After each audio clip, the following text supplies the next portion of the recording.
des jours nous séparent de la fin de cette année 2024. Messieurs et dames, vous nous suivez de partout. Lundi 9 décembre 2024, interface à toutes et à tous.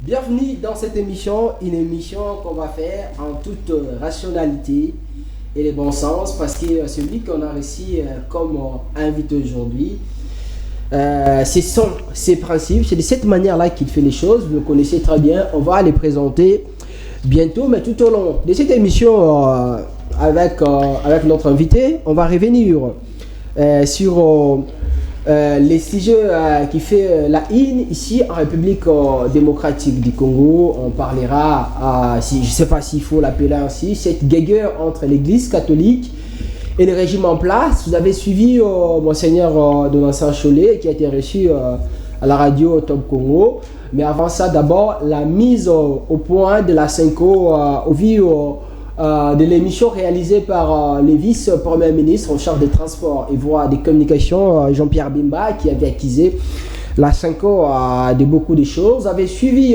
dans le passé l'adresse du Monseigneur, du cardinal, voulais-je dire, Fridolin Mbongo devant la jeunesse de la République démocratique du Congo. Vous avez suivi la réplique du président Tshisekedi à Kalemi, même s'il n'avait pas cité directement le nom du cardinal Mbongo, mais sa manière de parler, quand il abordait la question de la jeunesse, tout le monde pouvait comprendre qu'il répondait directement, indirectement au cardinal Mbongo. Augustin Kabouya, le secrétaire de l'IDPS aussi, lui aussi n'a pas gardé silence comme à l'accoutumée. Il avait dit l'autre fois que le cardinal Mbongo n'était pas bien placé pour parler de la jeunesse au vu de son comportement face à la gratuité de l'enseignement. Toutes ces réactions démontrent noir sur blanc que le climat n'est pas au beau fixe aujourd'hui entre l'église catholique et les régimes en place. Pourquoi? Qui a tort? Qui a raison?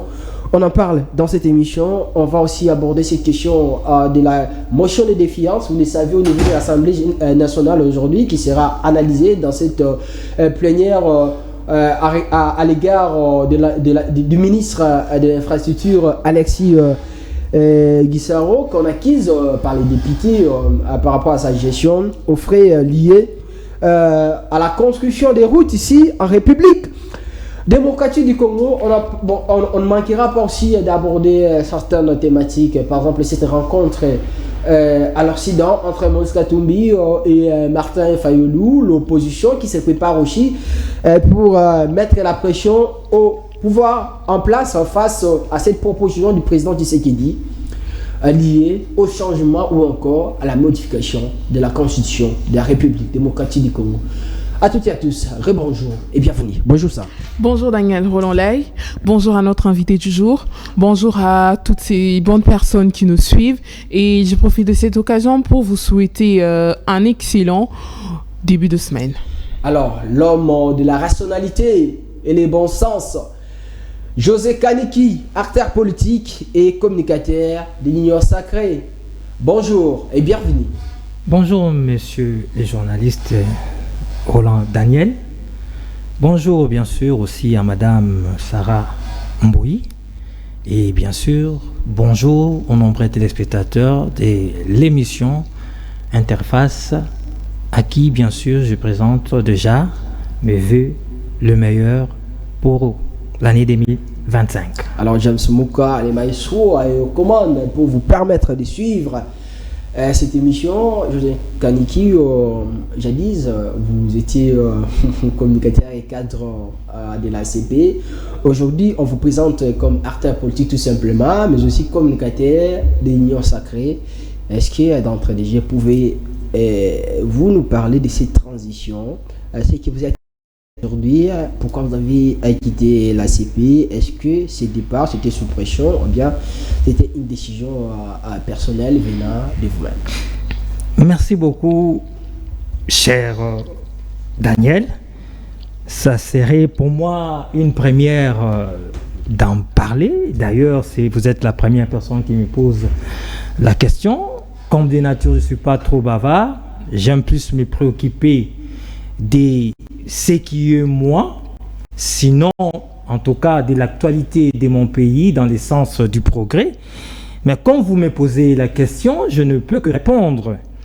Oui, effectivement, José Kaniki fut au cadre et bien sûr communicateur de l'ACP, autrefois un guerrier bien sûr de la communication de l'ACP, mais depuis plus ou moins 2 mois, 3 mois, si vous voulez, au sortir bien sûr des élections. D'ailleurs, j'étais sur votre plateau où nous avons eu à en parler longuement de tout ce qui s'est passé plus ou moins dans l'ACP après les élections générales. J'avais tout simplement dit que l'ACP me décevait. L'ACP, je n'étais pas d'accord avec la gestion post-électorale de l'ACP autrefois, parce que je ne pouvais comprendre après ce combat, cette bataille des élections, avec les résultats, les ratios électoraux que l'ACP avait eu à gagner. Mais suite à mon humble avis, la mauvaise gestion, des ambitions, je ne peux comprendre que l'ACP ne gagne rien au niveau de Kinshasa. L'ACP aujourd'hui est nulle part. Alors que l'ACP... Exactement. Alors que l'ACP sort, n'est-ce pas, de la gestion de la ville-province capitale Kinshasa. Et avec tous les députés, avec tous les ratios électoraux, je n'ai pas pu comprendre et supporter que le bureau politique, autrefois, le secrétariat général, soit aussi, j'utilise les mots, aussi incompétent de pouvoir capitaliser ces ratios électoraux et de permettre à ce que l'ACP puisse s'en sortir après les élections. Et j'avais manifesté, n'est-ce pas, mon désaccord, mon mécontentement, vu que je suis un homme qui assume, et je l'avais assumé déjà la dernière fois que j'étais sur votre plateau. Je m'en souviens. Et bien sûr, ça n'a pas plu, ça n'a pas égayé certaines personnalités au niveau de ces partis. Et d'ailleurs, j'avais tout simplement décidé, pour ne pas aller totalement à l'encontre du parti et engager les partis, je m'étais décidé tout simplement de parler comme un analyste politique indépendant pour que mes dires n'engagent pas l'ACP. Et chemin faisant, eh ben, je me suis décidé de partir et l'ACP a tout simplement compris les choses. Et voilà, je ne suis plus en tout cas de l'ACP. Vous êtes parti parce que les gens, les autorités de ces partis ne voulaient plus de vous au vu de votre positionnement ces derniers temps-là, ou bien vous êtes parti parce que vous avez trouvé, puisque vous parlez de l'incompétence du bureau politique de votre parti politique, l'ACP, permettez-moi la tautologie, au moment où, à un moment, les cadres à l'époque de l'ACP, vous parlez que l'ACP était victime de l'injustice des gens qui n'étaient pas en Ngobila, et certainement, c'est pourquoi l'ACP ne pouvait pas avoir gagné des postes, que ce soit au niveau du gouvernement central ou bien que ce soit au niveau de certaines provinces de la République démocratique du Congo. Je ne suis pas un pleurnichard, moi, José Kaniki. Je suis un homme qui assume. Je vous avais dit la dernière fois qu'en politique, le coup se donne et l'on reçoit aussi du coup. Ce n'est pas une partie de plaisir, la politique. Si l'ACP a pu gagner un ratio électoral important, c'était avec ses mêmes partenaires. Vous comprenez? Il faut être capable d'avoir un leadership, être capable de saisir la balle au bon, être capable de savoir négocier les choses, être capable de placer votre intelligence au service du général. Comment l'ACP devrait-il négocier au moment où on savait que Ngobila était devenu le mal-aimé au niveau de l'Union sacrée? Attendez s'il vous plaît. Si vous estimez, si certaines personnes au sein de l'ACP estimaient que l'ACP était le mal-aimé, mais nous avons été plutôt, l'ACP a été et est membre de l'Union sacrée. C'est-à-dire qu'il y a des contacts. Vous pensez que tous ces partis qui sont au sein de l'Union sacrée sont aimés, appréciés, ou bien leurs leaders sont appréciés à 100%? Non. Il y a des personnes qui sont appréciées, Il y a d'autres qui vont vous apprécier, d'autres qui ne vont pas vous apprécier. Mais il faut savoir, n'est-ce pas, tirer son épingle du jeu. Attendez, je vous donne l'exemple rapidement d'un parti politique, pour ne pas les citer, l'Union, le parti de monsieur l'honorable président de l'Assemblée nationale, Vital Kamerhe, UNC. Ce n'est pas le premier parti. Mais comment, je me suis posé la question, comment ces partis a pu gagner la présidence de l'Assemblée nationale alors qu'ils n'ont pas plus de députés que l'UDPS? C'est l'ancienne alliance qui certainement a joué. Mais voilà. Donc, si vous êtes parti politique, vous avez un leadership, vous devez être capable, n'est-ce pas, de capitaliser ce genre de choses. Vous devez aussi comprendre que l'ACP aujourd'hui a un problème de leadership. Mais c'est clair, il y a eu un leadership faible, en commençant par le secrétaire général. Charles Mboutamoutou. Imaginez, mais exactement. Le bureau politique, pour moi, il a été démissionnaire, tout simplement. Imaginez, aujourd'hui, c'est presque tout le monde qui quitte la barque. Pourquoi? Il devait normalement se remettre en cause et éviter qu'on en arrive là, au sortir des élections. Depuis qu'il y a eu élection, qu'est-ce qui s'est dit? Qu'est-ce qui s'est fait? Quelles sont les réunions qui ont été tenues pour essayer de voir ce qui s'est passé et tirer les conséquences? Rien du tout. Et depuis que je suis parti, je n'ai pas eu écho ni vent de cela. Donc vous comprenez que le secrétariat général a eu un problème, le bureau politique a été démissionnaire à mon avis, et vu que le leader de la CP a eu à connaître des problèmes, bien sûr, dans sa gestion, par rapport, c'est vrai qu'il y a eu des hauts et des bas avec la famille politique, je suis d'accord, mais un leader, un homme est capable toujours de pouvoir s'en sortir dans ce genre de choses. Et j'en connais plusieurs politiques qui sont sortis de telles situations gagnant pour l'intérêt, n'est-ce pas, de parti ou bien de la structure qu'ils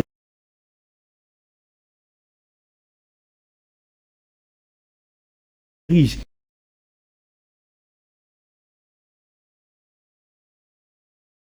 Nous assumons tout simplement. Maintenant, tout ce que je souhaite, c'est que l'ACP continue son chemin et que l'ACP arrive tout simplement à s'en sortir et rebondir. Et moi, de mon côté, l'Éternel aidant, je pense que ma carrière politique, continue.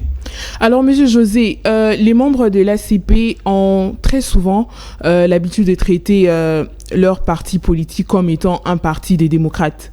Alors, pourquoi ne pas faire part ou encore pourquoi ne pas faire rapport de cette mauvaise gestion acquis des droits afin d'harmoniser les choses plutôt que de vouloir quitter comme ça? Vous ne pensez pas qu'un salon d'entente a toujours été la solution? Mais parfaitement, vous avez totalement raison. Mais depuis que j'ai commencé à crier autrefois, nous avons des groupes, des forums. Le secrétariat général a eu écho autrefois de mes positions. Lorsque vous êtes leader, lorsque vous êtes à la tête d'une structure et que vous êtes pasteur, vous êtes politique, vous êtes parent et que l'un de vos enfants, l'un de vos cadres, l'un de vos brebis, l'un de vos diacres et ainsi de suite n'est pas d'accord avec vous et que vous avez eu écho de cela. Et tant que leader, vous devez prendre le taureau par les cornes et appeler ou bien tout simplement utiliser, n'est-ce pas, les structures habilitées pour pouvoir régler certaines situations. Les leaders de ce parti n'ont donc pas un sens d'écoute, si on peut conclure ainsi donc. Vous savez, je ne veux pas trop m'attarder sur les leaders du parti parce que il a confié, n'est-ce pas, ces partis à un secrétariat général, à un secrétaire général qui conduit la politique du parti au quotidien. Qu'est-ce que ce monsieur, qu'est-ce que l'honorable, pour ne pas les citer, comment on l'appelle, Charles Mboutamoutou, a eu à prendre comme décision ou bien comme initiative. Et vous allez constater qu'après moi, après certaines personnes, la liste a été longue. Jusqu'à aujourd'hui, plusieurs sont en train de partir. Moi, ça me fait mal. Je ne peux pas comprendre que on laisse les partis descendre au plus bas alors que ces partis, à mon avis, a tout son avenir. Mais quand les personnes habilitées ou bien les autorités du parti habilitées à prendre des initiatives sont ailleurs, sont plus dans des intérêts personnels, eh ben, ça ne peut que produire des genres de résultats. Donc, la cause de votre départ est tout simplement la mauvaise gestion. Je dirais cela, et je le confirme. La mauvaise gestion du parti de manière générale. Alors, on va parler de la cosmogenèse de votre parti, de la création de l'ACP. On a vu un peu chez Italie où l'ACP avait pris ici à Kinshasa. Vous avez pu remplir les stades des martyrs. Les gens se disaient certainement l'ACP devenait un parti populaire. Ngobila, comme ancien gouverneur, vous avez occupé des portefeuilles. Mais après le départ de Ngobila, la tête de la ville de Kinshasa, aucun poste, même au sein du gouvernement central, est-ce qu'aujourd'hui, peut-on affirmer qu'il y a chute au niveau de l'ACP? L'ACP a perdu cette allure qu'il avait commencé avec, et puis peut-on parler d'une chute? Mais ça c'est clair, il y a une chute. Parce que lorsqu'on est au pouvoir, on cherche à garder le pouvoir. De manière démocratique, bien sûr. Et dans notre pays, il y a, n'est-ce pas, non seulement les résultats des élections, mais il y a aussi les conciliabules, il y a la capacité de négociation, il y a la proximité aussi qui joue son rôle, n'est-ce pas, entre les autorités, entre les responsables politiques. Bref, après la sortie réussie, n'est-ce pas, de l'ACP et la gestion, n'est-ce pas, de la ville de Kinshasa, d'où mon grand étonnement du fait que nous avons quand même, j'ai dit nous par rapport au temps où j'étais encore à l'ACP, nous avons eu quand même à gagner un ratio électoral, nous avons pu tirer notre épingle du jeu, mais qu'est-ce qui fait en sorte que même les députés de l'ACP a perdu leur contrôle? Donc, ce n'est pas que les relations avec les autres partis, avec les autres responsables politiques, mais au sein et à l'interne de l'ACP, il y a eu des problèmes. On appelle ça en politique la gestion des ambitions. Et lorsque un parti est incapable de pouvoir s'organiser à l'interne pour sortir et gagner à l'extérieur, ça ne peut que produire des résultats négatifs. Et c'est ce que nous avons vécu. À mon avis, voilà pourquoi, je l'ai dit ici, avec amertume, avec pincement au corps, que l'ACP a chuté. Mais j'espère en tout cas que mon départ personnellement, et bien sûr les départs des autres, feront en sorte que où la hiérarchie de ces partis se remette en cause et fasse les choses de manière à pouvoir, n'est-ce pas, regagner la confiance non seulement des militants, mais aussi tirer son épingle du jeu dans le jeu politique de la RDC. Est-ce que vous n'êtes pas parmi, vous êtes pas, voulais-je dire, parmi les influenceurs de Jésus Noël Tchéké? Parce qu'on a vu cette guerre a commencé, les bateaux de la CP a commencé à vibrer depuis qu'il y avait, puisque vous parlez de la gestion des ambitions, à cette envie de Jésus Noël Tchéké de postuler au niveau de la PK, et les bureaux politiques de la CP avaient choisi pour Amos Mbokosso. Est-ce que c'est là aussi influencé aujourd'hui votre départ? Parce que peut-être vous aurez des bonnes relations avec Jésus Noël Tchéké, il est parti et puis vous avez pris la décision. Vous savez, en toute rationalité et bon sens, j'ai soutenu Jésus Noël Tchéké. Je ne m'en démords pas. Et j'ai eu raison parce qu'au regard des résultats, ma position de soutenir Jésus Noël Tchéké m'a donné tout simplement. Celui-là, autrefois choisi par les partis politiques, par, n'est-ce pas, la hiérarchie du parti, a fait 0 voix. Je n'aimerais pas les rappeler ici. 0 voix. C'est-à-dire même les députés de l'ACP ne l'ont pas voté. Vous comprenez? Alors que Jésus Noël Cheke était à 3 voix de pouvoir gagner la ville, l'Assemblée provinciale de Kinshasa. Donc on ne peut pas me le reprocher. Et cela démontre tout simplement que j'ai de la jugeote. Cela démontre tout simplement que j'ai un œil humblement d'aigle. Tandis que les autres n'ont pas eu cet aigle. Et n'ont pas eu cet œil de comprendre que Jésus Noël Cheke était un maillon fort de l'ACP. Et aujourd'hui, nous avons perdu autrefois l'Assemblée provinciale de Kinshasa. Mais Jésus Noël Cheke a tiré son épingle de jeu une fois de plus au-delà de tout. Il est ministre provincial de ainsi de suite. Et l'ACP, humblement, est où? Donc, on ne peut pas me le reprocher. Vous savez, en politique, il y a de la place pour un oui et il y a de la place pour un non. L'essentiel est d'argumenter. Et autrefois, j'avais argumenté. J'avais expliqué toutes mes positions et à la fin, j'ai eu raison.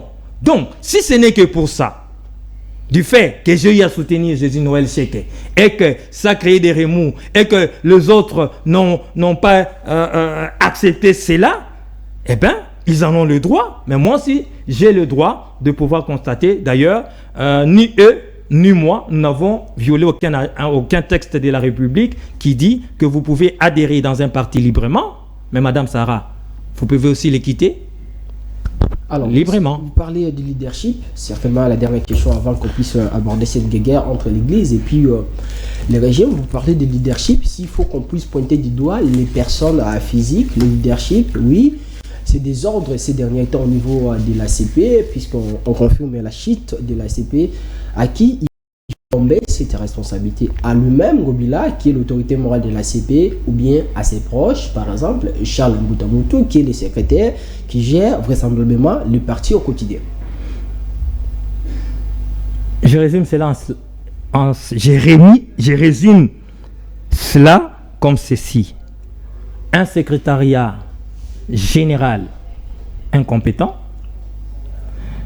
un bureau politique démissionnaire et un leadership assez faible.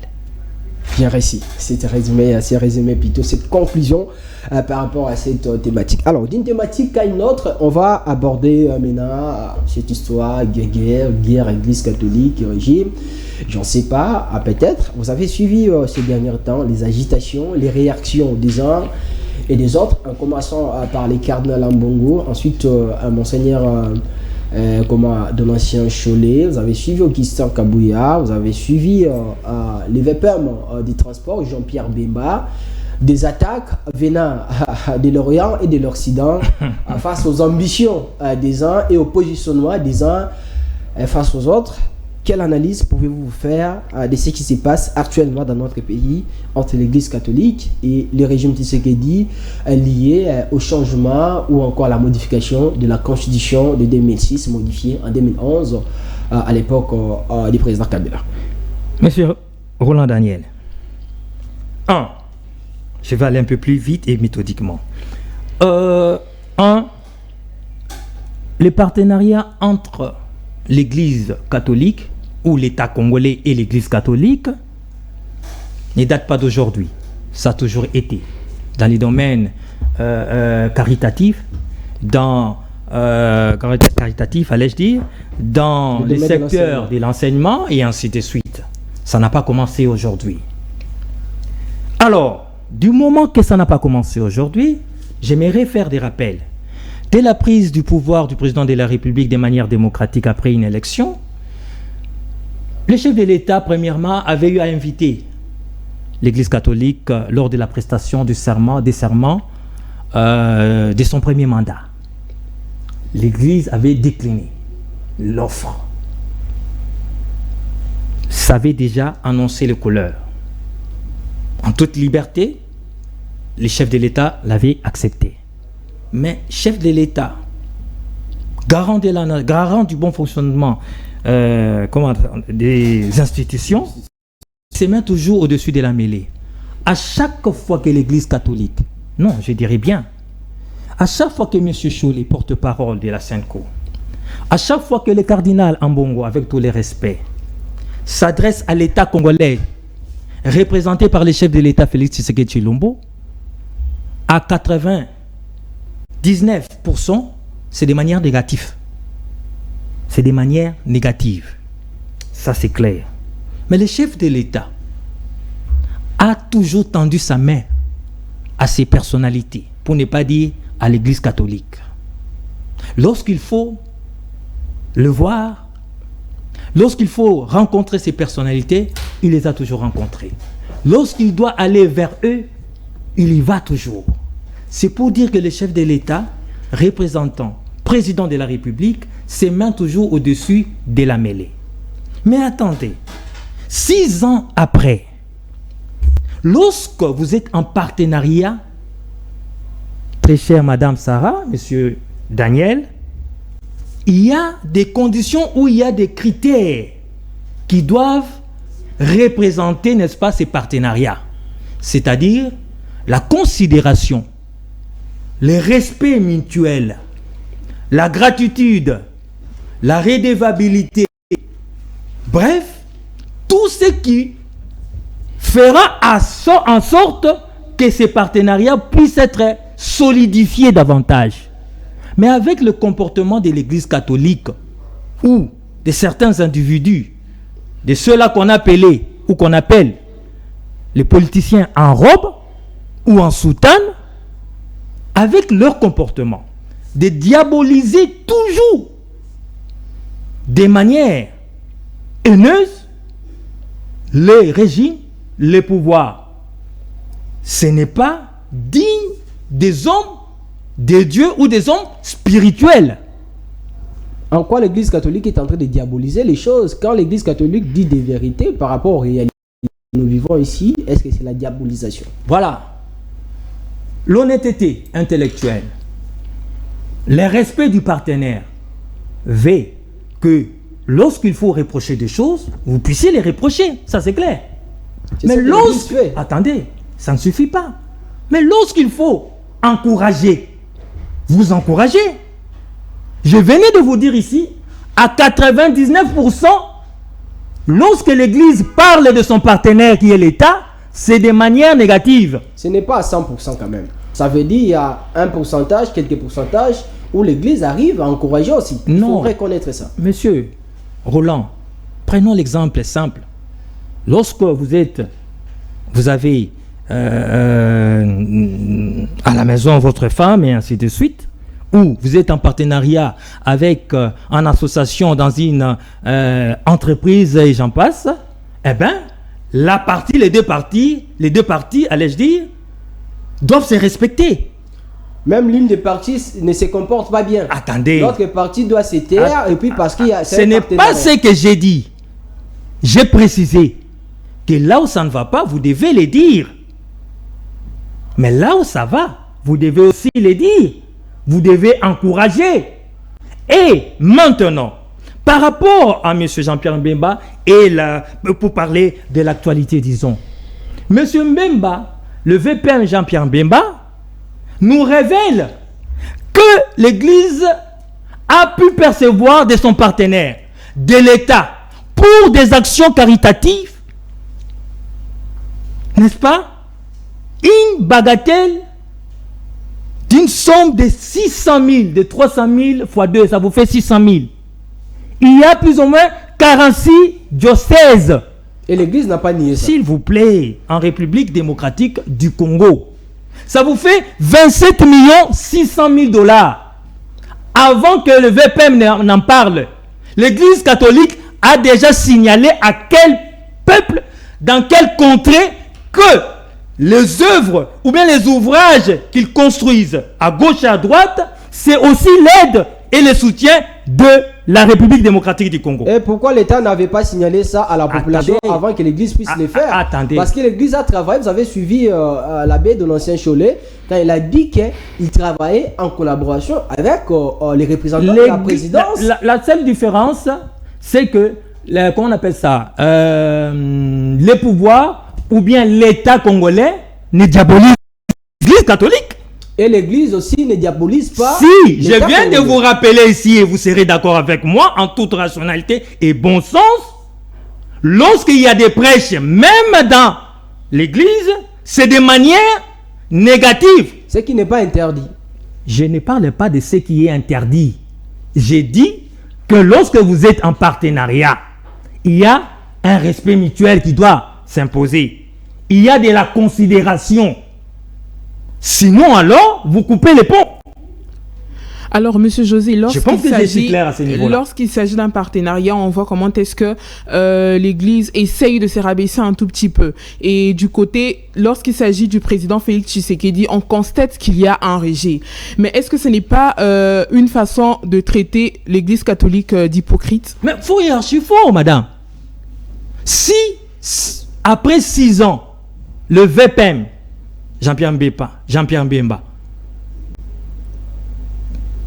on arrive à parler ainsi, à parler du partenariat.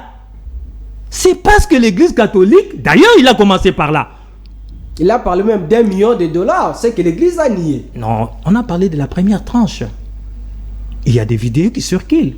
C'est la première tranche. Donc, à ce niveau-là, il n'y a pas de débat.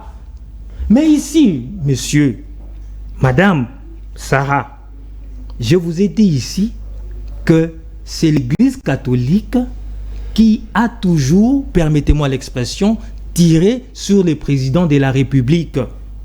Et je vous ai rappelé ici que le chef de l'État a toujours été au-dessus de la mêlée. Et il rencontre toujours, même lors des manifestations de l'Église catholique, le chef de l'État est toujours là. Il a même pesé de tout son poids pour que le cardinal soit, je ne sais pas, nommé quelque part là dans leur structure des catholiques au niveau du pape, si je ne m'abuse. C'est pour vous dire quoi? Les partenariats existent. Vous avez suivi tous ces péripéties avec la gratuité de l'enseignement. Vous comprenez que l'Église, plutôt, certains individus, pour mieux parler, certains individus qui ont de l'influence au niveau de l'Église catholique, se mettent toujours en porte-à-faux avec le partenaire.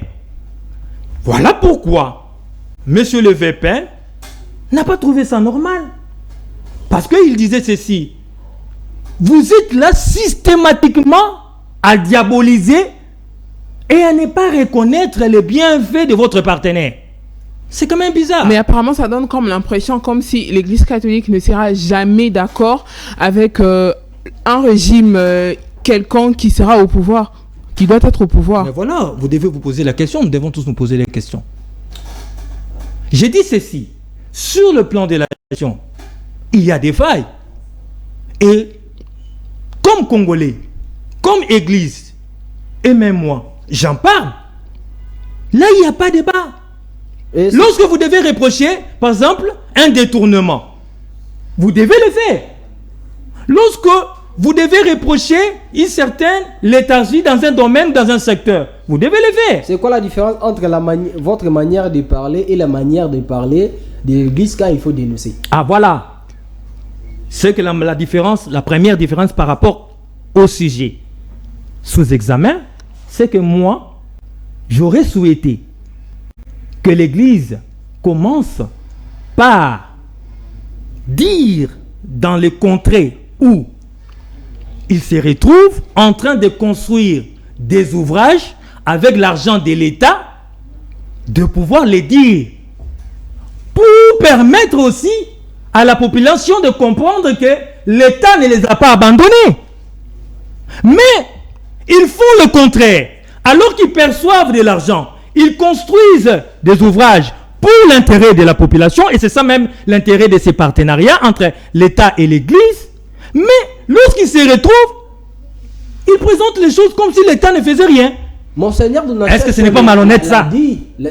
Monseigneur Cholet l'a dit que c'était sous demande du président Tshisekedi, et puis en parlant de la cosmojeunesse, de ces partenariats. Il parle de ces partenariats entre les Saint-Sièges, entre les Vatican et la République démocratique du Congo. Il ne faut pas directement aborder la question de l'Église catholique au Congo.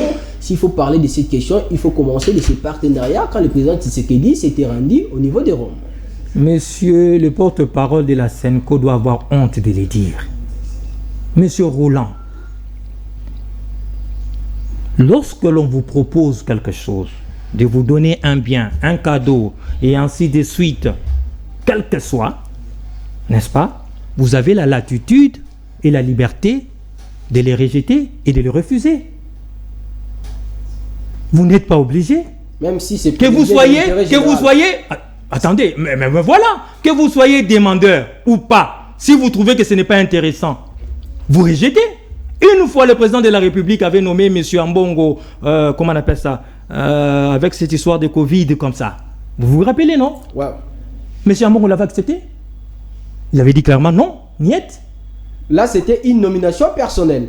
Mais là, l'Église l'a fait certainement au nom de l'intérêt général parce que il y a des populations qui sont loin dans des contrées en plus démocratiques du Congo. Il fallait mettre ce genre de je ne refuse pas, mais je réponds à votre question précisément. Oui. Parce que vous avez dit que M. Ambongo a dit qu'il n'était pas demandeur. Il n'était pas demandeur. Chole qui a dit ça. Mais c'est ça exactement. Il n'était pas demandeur. Donc c'est pour dire que non. Parlons lingala. Les annettes bongo. Les abongo, les annettes bongo, les abongo. Boniko. Est-ce que ngana nena senga kibino, ngane muna benga kibino, bino ne boyaki pananga. Eh ben, ngapin awa na zo répondre. Toyaki e panayo parce que toyebi que vous êtes important. Parce que partenariat est la kabanda kala, n'est-ce pas? Et que lelo na moni pour l'intérêt général et sengi to travailler ensemble. Na pesimbongo. Na saliboy, yopo ondimi. Vous devez normalement assumer votre position. Vous ne devez pas venir dire oh non, et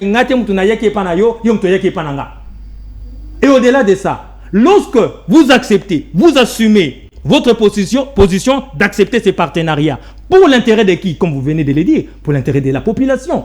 Donc, logiquement, même à na pesio banzembo pour na kolobelande ba musicien. Tant que ba komela ka ba musicien comment on appelle ça? Banzembo, n'est-ce pas? Kofi Olomide, Bakomeli Nzembo, ou bien je ne sais pas quel musicien, Bakomeli Nzembo. Atiaka Kombo. Il y a auteur, non? Plutôt, il y a compositeur. Voilà. C'est ça, non? C'est ça les marques de reconnaissance. Je parle ici de la reconnaissance. Wapi si Kabomoni, Église catholique, à l'objet, en tout cas, félicitations au président de la République, félicitations au gouvernement. La reconnaissance est-elle un principe en politique? Une obligabilité? Je ne sais pas si on parle de la politique ici. On parle de l'intérêt du peuple. On parle de l'intérêt du peuple. On ne parle pas de la politique. On qualifie les abbés comme des politiciens. Mais pourquoi? Parce qu'ils se comportent exactement comme des politiciens. Parce que le politicien, ça peut se comprendre. Ils ont des intérêts à gauche et à droite. La manne cachée ici, c'est quoi? C'est parce que l'Église refuse les changements de la Constitution. C'est pourquoi tout ce problème commence à sortir. Vous faites allusion directement au changement de la Constitution. Mais tout ça commence à travers la position de l'Église. Donc, lorsque l'Église, tout ce temps, critique, diabolise le régime, le pouvoir auprès de l'opinion publique, de la population, c'est parce qu'il y avait ces débats sur la Constitution. Lorsque M. Ambongo avait décliné l'offre, plutôt l'invitation du président de la République lors de sa prestation du serment, c'était parce qu'il y avait un débat de la Constitution. Lorsque tous les jours, Madame Sarah, s'il vous plaît, lors de l'homélie de M. Ambongo, le cardinal Ambongo, les dimanches ou je ne sais pas quel jour, parle toujours de manière négative de la République. Lorsque M. Ambongo va à l'international, dans une chaîne internationale, pour ne pas le citer France 24, parlant, disant que l'État, les Congolais, la RDC est défaillant, l'État n'existe plus, il n'y a pas d'armée. Il a menti. Il a menti. Vous pensez qu'il n'y a pas d'armée dans ce pays? En une semaine, plus ou moins, Bachar al-Assad est tombé. En une semaine, hein? Ça fait 4 ans qu'il y a une armée là-bas. Je ne dis pas que tout est parfait. C'est ça la reconnaissance. On parle des conditions sociales de la population congolaise, elle a menti. Ce sont des réalités que nous vivons ici. Mais c'est José Kaliki. Quand Bongo parle fait allusion, par exemple, aux embouteillages, est-ce qu'il a menti? Ce sont des réalités que nous vivons ici. Monsieur Daniel, je vous dis ceci. Sur ce qui va, vous encouragez. Vous, là, c'est nous. Si, je parle bien sûr Du cardinal. du cardinal, pour ne pas dire pour tout individu. Voilà. Censé. Même dans nos familles, nous avons des enfants qui n'obéissent pas toujours, qui ne font pas toujours les choses de la bonne manière. Mais lorsque ils font les choses de la bonne manière, encourageons. Qu'est-ce que les Lorsqu'il pouvoirs faut font de la bonne manière? Mais déjà donner 27 600 000. Nani, papa, est-ce que Batikala Boyebi Sabino que Bazouaka 27 600 000? Ça n'a pas été une surprise pour vous? Sincèrement parlant, ça n'a pas été une surprise pour vous. Ça n'a pas été une surprise pour la nation congolaise. 27 600 000. Disons 1 million parce que la deuxième partie viendra. Ça a été une surprise en toute rationalité et bon sens. Mais aux humains, on les lobby. Associé le côté, jeunesse et saké, on peut s'en salater. Mais, du fils, vous êtes en bosu banane. Baboumunde, bosu banane. Sri Lankais, bosu ba congolais. C'est-à-dire qu'il y a une volonté politique. C'est-à-dire, vous présentez votre partenaire comme un diable. Alors qu'au lieu de papa, au lieu de dans le secteur monétaire, au lieu de dans le secteur rébellé. Un peu de gratitude, non? Mais est-ce que cela vous empêche de dire que non, ici il y a un problème? Non. Même à nos femmes, à nos enfants, à nos amis, et ainsi de suite, on dit des vérités, mais avec considération. Voilà. Monsieur José, la confusion s'installe maintenant à tous les niveaux. Mais est-ce que l'Église catholique ne devrait pas se détacher un tout petit peu de la politique? Parce que là, elle ne sait plus faire la part des choses, quand bien même qu'elle est censée être au milieu du village. Voilà. Voilà pourquoi, à mon humble avis, vous savez, la Bible, chacun peut interpréter un verset, un chapitre, ainsi de suite. À mon avis, voilà pourquoi, pour, n'est-ce pas, faire un parallélisme avec ce qui se passe, voilà pourquoi Jésus disait aux pharisiens, donnez, ya Kaïsala, ya Kaïsala, ya Nzambe, ya Nzambe. Ça a donc été une mauvaise idée pour l'Église catholique d'être du côté politique alors? Non, ça n'a pas été une mauvaise idée. Mais parce que là, il y a maintenant une confusion totale. Ça a été une bonne idée parce que c'est pour l'intérêt du peuple congolais. Tout ce qui peut se faire pour l'intérêt du peuple congolais. Mais on regarde tout ce qui se passe. Mais c'est ça la méchanceté. Voilà pourquoi j'ai dit qu'ils sont malhonnêtes. Et j'assume. Je ne fais pas mal de vous faire confiance. Je ne fais pas mal d'être en partenariat avec vous. Si c'est pour un intérêt général. Mais le problème, c'est que lorsque je vous fais confiance, vous avez le droit de me dire des choses, mais avec beaucoup de considération. Mais vous avez le droit aussi de m'encourager. Voilà pourquoi encore, la Bible dit que si ceux qui va bêtir mbata na litama, il y a droite, peut s'appeler litama à gauche, et là qui sa humilité, et là qui sa sacrifice, et là qui sa makambu et belé. Dans ces cas, est-ce que le cardinal, plutôt, M. Chaud, les porte-parole, était obligé de venir répondre à Jean-Pierre Mbemba? Le politicien à costume Jean-Pierre Mbemba fait des révélations. Vous, qui êtes spirituel, vous ne pouvez pas supporter? Si ce sont des... S'il y a des faussetés dans ces révélations, on doit se taire. Vous pensez que lorsque Jésus a dit « on te gifle », c'est avec raison? À raison ou à tort? Ce ne sont pas de même réalité, ça c'est la Bible. Ici, nous ne sommes pas dans la Bible. Nous parlons ici des pères spirituels, oui ou non? On parle des pères spirituels. Alors, les pères spirituels ont un comportement. C'est ce qu'ils nous prêchent, non? On peut les injurier et puis ils doivent... J'ai dit ceci. Monsieur Ambongo nous dit ceci. Monsieur Cholet nous dit ceci. Lorsque nous assistons dans comment on appelle ça? Dans le culte. Vous voulez que ceux qui va pestio, mbatan à gauche, zongi sapé à droite. Et comme il y a alors votre problème à vous, c'est le fait qu'elle n'encourage pas certains bienfaits, mais elle ne l'a que pour critiquer. Mon problème à moi, c'est que dans un partenariat, oui ou non, ils sont partenaires. Comment un partenariat peut durer? Comment on se comporte dans un partenariat? Ce sont des principes fondamentaux. Le respect mutuel, la considération, la gratitude, l'humilité, la redevabilité. Tous ces mots spirituels dans le sens que ça pousse. On peut aussi critiquer ce qui ne marche pas. C'est la quatrième fois que je l'ai dit. On peut aussi critiquer, mais on peut aussi encourager. Combien de fois vous avez entendu encourager? Et surtout que Oliamon, Yoka M. Cholet, il dit, l'église catholique a reçu 275 000 à gauche, 280 000 à droite. On lui pose la question. On a payé ça à qui? À la Senco? Non, à la Senco, pas à la Senco. La Senco a juste reçu une somme là pour les transports, pour ceci, pour ceci. Sur base de quoi vous avez reçu cet argent? Quel est le travail que vous avez fait? En politique, j'appellerais ça rétrocommission. Vous seriez d'accord avec moi? Je sais pas. Voilà. Si je suis en politique, comme nous sommes dans un monde politique, quel est le travail que la Senco a fait pour mériter cet argent? On attend la Senco a demandé à l'IGF de venir pour enquêter. Non, je ne dis pas que la Senco a détourné.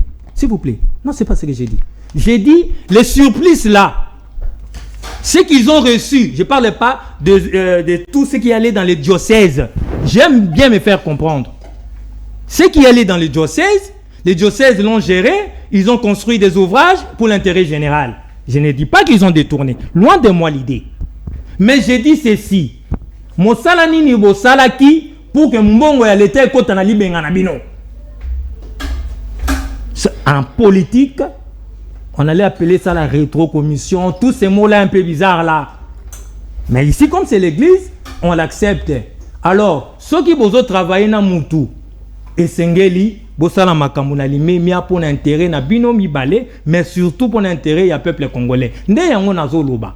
Et tant que moni le VPM Jean-Pierre Mbemba a commis un niveau ya koloba makamona, c'est parce que a constaté que non bateau mité mamabe bo elkamuni. Alors, Paul Kagame disait un jour que Tshisekedi est capable de tout, sauf de mesurer les conséquences de ce qu'il dit. Le président Tshisekedi, lors de la campagne électorale, l'élection présidentielle 2023, disait à la population à venir nombrer au terrain Sainte-Thérèse dans la commune d'Engeli, que Ngaïna Moto, Ana Lingala, Tokolobanaka Kanalola. Alors, la rencontre Kagame Tshisekedi annoncée pour le 15 décembre prochain en Angola, José Kaniki. C'est quelque chose que beaucoup ne s'y attendaient pas, que les deux pouvaient se revoir encore, se parler. Peut-être les gens espéraient revoir les deux au ciel, au septième paradis, pour essayer de parler. Mais là, ils les feront en Angola. Pas au paradis. Votre analyse, votre réaction concernant ces mains en culpa des présidents du Tshisekedi, s'il faut les qualifier ainsi. Ou bien l'Angola, c'est ça le pays du paradis? Loin de là. Attendez, je serai méticulé. Comment on appelle ça? Le président Obama, comprenez ce que je veux dire? Pendant la campagne électorale, disait, dès que je suis président, je fermerai la prison de Guantanamo. 8 ans après son mandat, il n'a pas fermé cette prison. C'est de la démagogie. Non, ce n'est pas de la démagogie. Ce n'est pas de la démagogie. Pas du tout. Lorsque vous êtes responsable, lorsque je sors de ma maison, parfois je peux dire à mon enfant, lorsque je rentre, je vais t'amener ceci, c'est là. J'ai cette volonté-là. Mais la réalité, lorsque je sors, je rentre, je n'ai pas pu trouver pour une raison ou pour une autre. Est-ce que j'étais démagogue par rapport à mon enfant? Non. C'est-à-dire que lorsqu'on est en campagne, on aspire à des choses et on promet des choses que l'on doit et que l'on espère faire. Ça, c'est un principe. Tout simplement, avec l'exemple d'Obama, prenez ça de manière générale, qu'il y a des choses qui peuvent se promettre, qui peuvent se dire lors de la campagne électorale, mais la réalité, la réelle politique sur terrain fait en sorte qu'il y ait autre chose. C'est quoi la réalité politique sur le terrain aujourd'hui qui a fait que la situation, les paroles du président Tshisekedi puissent changer? J'en arrive. La réelle politique, c'est qu'il y a une guerre. La guerre continue. Maintenant, lorsque, pour des considérations, vous dites que Tukuku Tanakaka Nalola, mais en entre-temps, il y a un peuple qui meurt. En entre-temps, il y a des millions de déplacés. En entre-temps, c'est votre pays qui est agressé. En entre-temps, en tant que dirigeant, de l'autre côté, il y a une communauté internationale qui a des intérêts. On se retrouve, n'est-ce pas, devant des réalités. Qu'est-ce que vous faites en tant que responsable? Qu'est-ce que vous faites en tant que père? Vous allez vous limiter à ce que vous avez dit, ou bien vous allez prendre tous les paramètres sur le terrain pour essayer de revoir les choses pour l'intérêt général, madame. C'est ce que le chef de l'État est en train de faire. Le chef de l'État l'avait dit. Vous pensez que Kagame, tout ce qu'il a dit à propos de la RDC, tout ce que Kagame a dit à propos du président Tshisekedi, vous pensez tout, il les respecte? Son souhait peut-être c'était que Tshisekedi tombe, que ce régime passe à la trappe après une semaine de l'agression, après 3 semaines, mais ça fait 4 ans. Donc, étant responsable, étant homme politique, étant homme d'État, on s'assume. Et lorsqu'il avait dit, il avait dit, et lorsqu'il va rencontrer le président Kagame, il ne va pas se cacher. Il va les rencontrer au-dessus de tout le monde. Donc, ce qui est important pour le peuple congolais, c'est la recherche de la paix. C'est la paix. Et la paix se gagne de 2 manières, à mon avis. C'est la guerre totale. Vous l'emportez sur l'ennemi. C'est aussi, de l'autre côté, les négociations, le pourparler. Je donne un exemple rapidement avant que vous preniez la parole, chère madame. Monsieur Netanyahou, avec toutes les capacités militaires, avec des missiles, a-t-il récupéré les otages? Il a descendu tous les immeubles de Gaza avec ses missiles. A-t-il récupéré les otages de la manière la plus forte? Non. Il négocie. Il parle avec ceux-là qu'on appelle terroristes. Alors que, par principe, ils nous ont toujours dit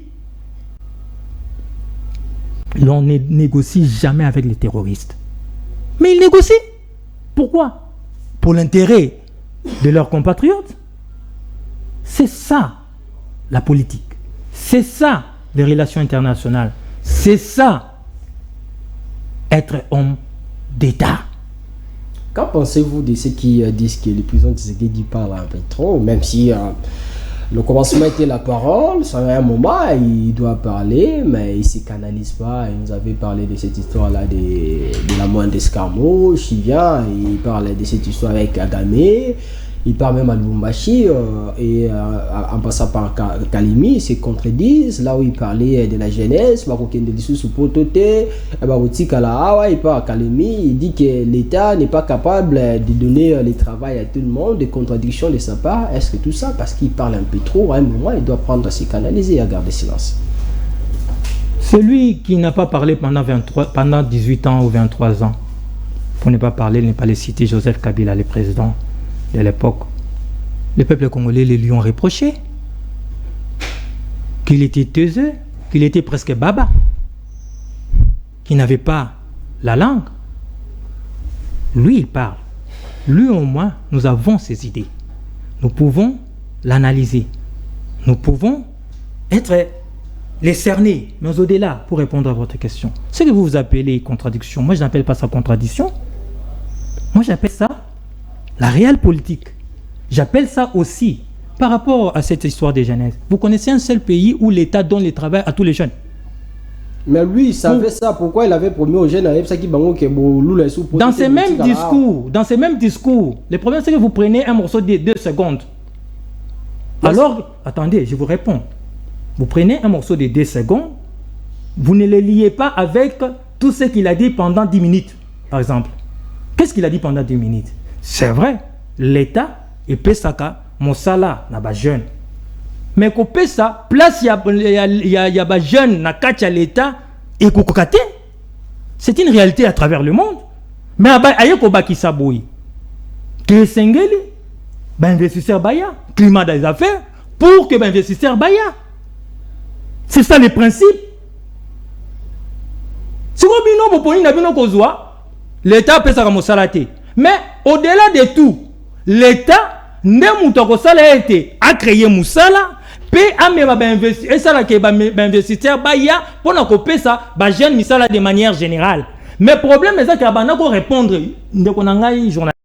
Vous venez de dire ici que lorsque vous l'écoutez, vous allez comprendre qu'il répondait à qui? À ces gens-là qui ont parlé de la jeunesse. Est-ce que la constitution n'aime te couper sa jeunesse mon ça là? Est-ce que alors lorsqu'il parle de manière à faire comprendre la jeune. Boza, na misal na l'État, na fonction publique, la jeune bazate, na ba misal belé à l'État, la jeune bazate, c'est-à-dire que l'État doit sa mosala. Mais est-ce que binonion sur ceux qui boza 40 millions de jeunes à s'y poser? Binonion sur boza mosala na l'État, ti? Yango na tozo sala mosala pour être investisseur baya. Oye bi discours oye banda. C'est ça, on 6 ans, on ata bazoya bazawa ka bakoya bakoya. Généraliste nga lo ba okosi. Limbisanga. Je vais dire tout simplement ceci rapidement. L'investisseur, oui, bitambo wana ko loba, binoté, mais balanga joana. Que ayata na kir dante, ayata na boyete société à kir dante. Mais tant waye na Pepsi, kaka binone musubu boye bobani ko wangala.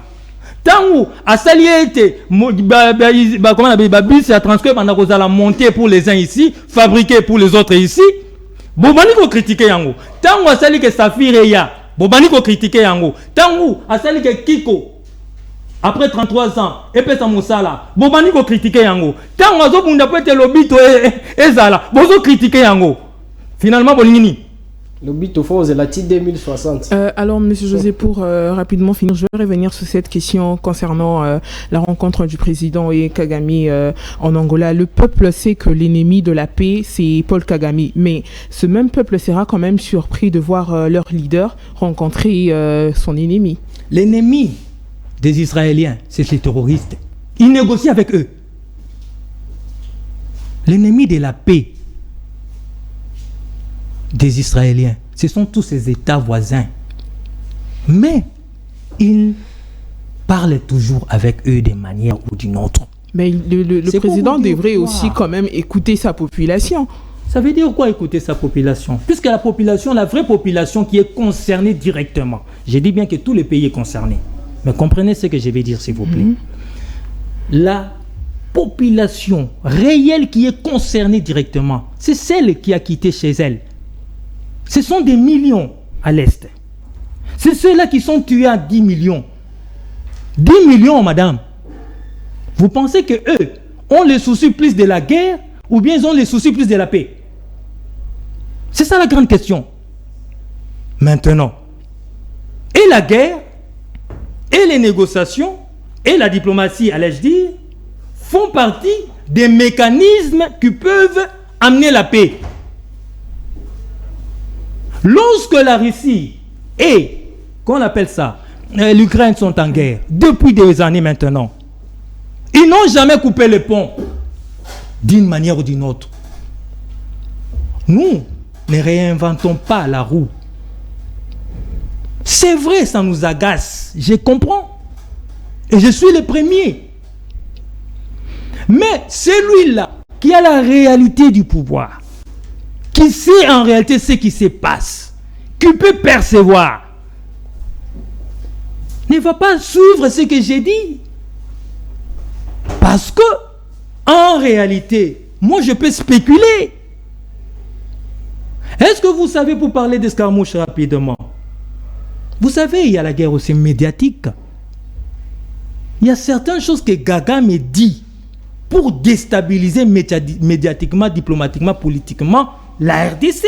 Ça existe, oui ou non? Il y a certaines choses aussi que le président de la République dit, c'est dans le cadre de la guerre diplomatique, si vous voulez, médiatique, politique. Donc, il y a certaines réalités, très chers journalistes, que nous ne cernons pas. Mais au-delà de tout, l'important ici, c'est qu'un jour, la RDC retrouve sa paix.